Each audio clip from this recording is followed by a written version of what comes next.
I'm literally smaller than I was 3 years ago.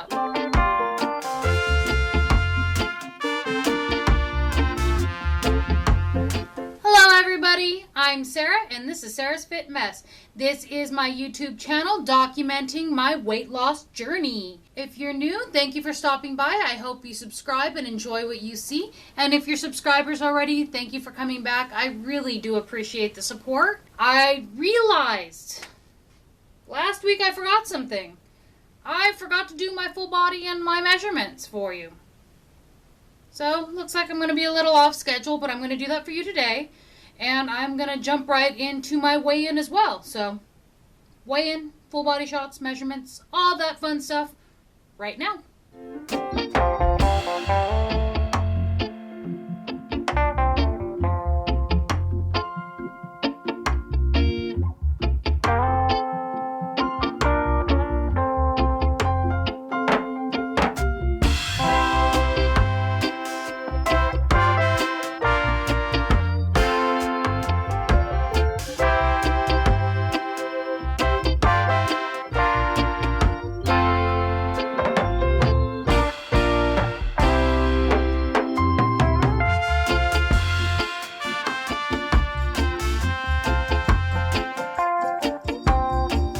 So, that's me.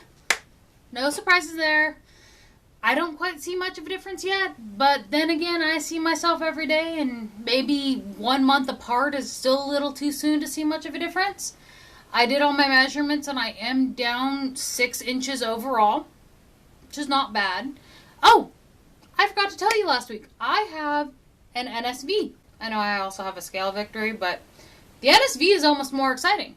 So at my work, we have uniforms, work-provided uniforms. They go by very strict measurements. Very strict. It's kind of not fun. I had to get new pants, and I had to go down a size. They're a little tight right now, but the other ones were just so loose that I could literally just pull them down without unbuttoning them. So I had to go down a pant size at work. Excited about that. I know, yay, you just lost a bunch of pounds. You should be excited about that. Well, you know what? The scale may tell me a lot of things, and it may tell me that I'm heading in the right direction. It may say that, this week is a little bit better than last week, which obviously it was. The most exciting thing for me is seeing the inches lost, is seeing the way my clothes change, the way they fit on me. And going down a pant size at work, especially from somewhere that goes by really strict really strict dress measurements, I got to go down a size. When I started working there, I was at one size, and I just kept gaining weight that I had to go into a bigger size, and then a bigger size past that. And now I'm actually one size smaller than when I first started working there almost 3 years ago. As kind of my own little measurement, my own time, I am literally smaller than I was nearly 3 years ago, because I know those clothes don't vary. It's the same exact brand, same exact everything, same measurements, but now they're too big. I'm literally smaller than I was 3 years ago. That's a huge victory for me. So I literally went down. Excited. Totally excited. Did lose weight this week. Like I said last week, I thought it was just bloating. Probably was.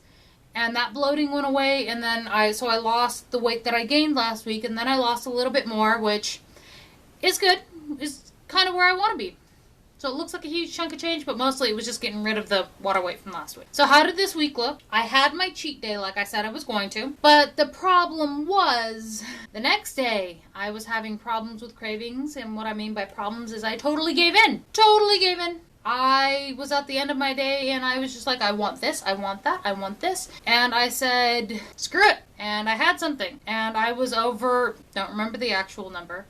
And then I was like, well, I'm going to undercut it a little bit. And the next day I was like, around 13, which is fine. And then I had to help my sister watch my nephew. Well, I didn't have to. I really wanted to. I get excited to watch my nephew. We were all really tired at the end of the day. I went to Carl's Jr.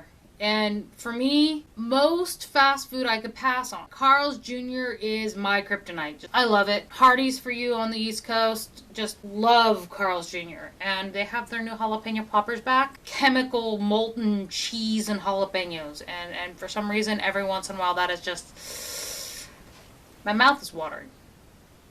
Yeah, that's my junk food kryptonite. Carl's Jr. Anyway, so I had another day where I was over calorically, and that time I was over by around 300.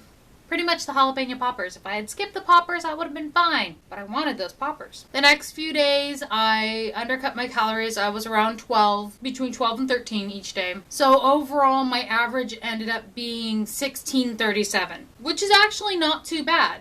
Saying as the fact that I had my cheat day and then I had 2 days where I went over. As far as movement, I have not been doing well with my squat maintenance. I will do them off and on. It's becoming more sporadic. I need to do something to make it more of a plan. When I had it on a calendar to check off, I was really good and I increased it, and I only fell off plan like 2 or 3 times, but I got straight back on it. Having it on a whim, just doing it whenever, isn't working as well, and I need to figure out a better way to handle that. As far as the push-up challenge, not doing as well on the push-up challenge as I did on the squat challenge.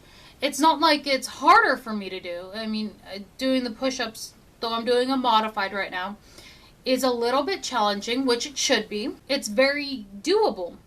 And I find myself at the end of the day realizing that I either haven't done them or I don't want to do them, which is really difficult. I think the big part, and it's so silly and it's the smallest thing, is the fact that I have to be mindful about climbing on the ground. Like when you do a squat, sure, you're standing there and you're just do a quick squat. And then there's something different about, okay, now I gotta crawl on the floor. Is the floor clean? I want to make sure I vacuum first.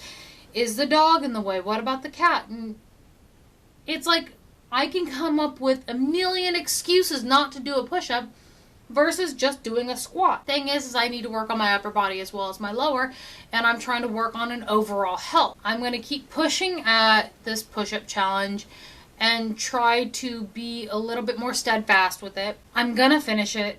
I'm probably going to finish it a little late. That's where I am on that. I'm still doing them. I'm just not doing them as regularly scheduled, and I'm still checking it off. My lovely friend, the FitBit. I only made my goal 3 times last week, which I only have it set at 8,000, which isn't really that much. Trying to get up and used to it. I did not realize how little I walked around on my days off until I got this thing. My days at work are the days that I passed my goal. There's one day, 100 more steps, and I would have crossed into my goal.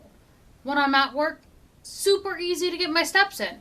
Just walking back and forth on break, at the table and everything, I move so much more. And the days where I was nowhere near my goal and just my step count was cut in half, if that, were the days I had off. So that tells me on my days off, I need to make sure I incorporate a long walk in. And I'm going to start doing that. On my days off, today, I'm going to make sure I take a nice long walk. End of the day, when it's cooled down a little bit, I have this path that I go around. It's a few miles. It's nothing too crazy.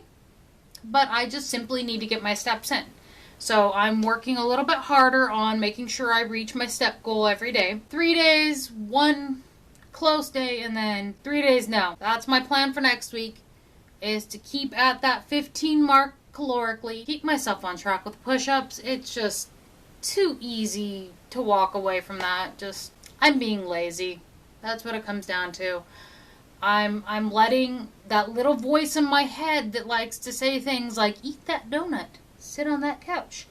It's bossing me around. I would like to eat that donut.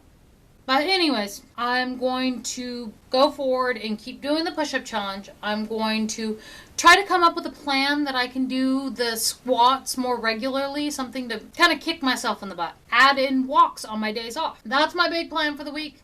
I'm still trying to come up with a better fitness goal, plan, schedule, thingy-mabobber in general. Hopefully by next week I will have something more cemented. I have things in the works, so we'll see. As a wrap-up, I started my journey back in January 2016, weighing 368 pounds. Last week I weighed in for you at an even 309.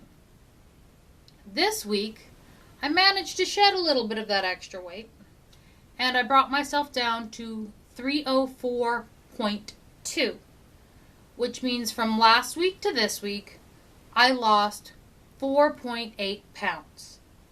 And that brings my weight loss overall to 63.8 pounds. So like I said, I'm on my way. I can do this. And if you want to watch me do this, if you want to watch me spin circles doing full body, or just talking about how it is going back and forth and dealing with the yo-yos of weight loss, and have somebody to communicate with via the comments, please comment down below. We can do this together. Just subscribe. Give it a thumbs up if you like what I'm saying. If you don't, I'm sorry. I wish I was more entertaining. Sorry. But subscribe, comment, follow me on MyFitnessPal, friend me. I'm really a very personable person. Just reach out and I will be more than happy to talk back with you. I'm also on Instagram, and I will provide my email down below if you want to do the FitBit with me, and we can challenge each other to walk a little bit more and get our steps in and get ourselves moving, because diet is one of the biggest parts in my weight loss journey. Watching what I eat is a big part, but getting myself moving is something that I'm trying to increase, because doing one alone will do a lot, but doing both together will improve things even more. So until next week, thank you for following. I hope I see you again, and I wish you luck in all your endeavors. Bye.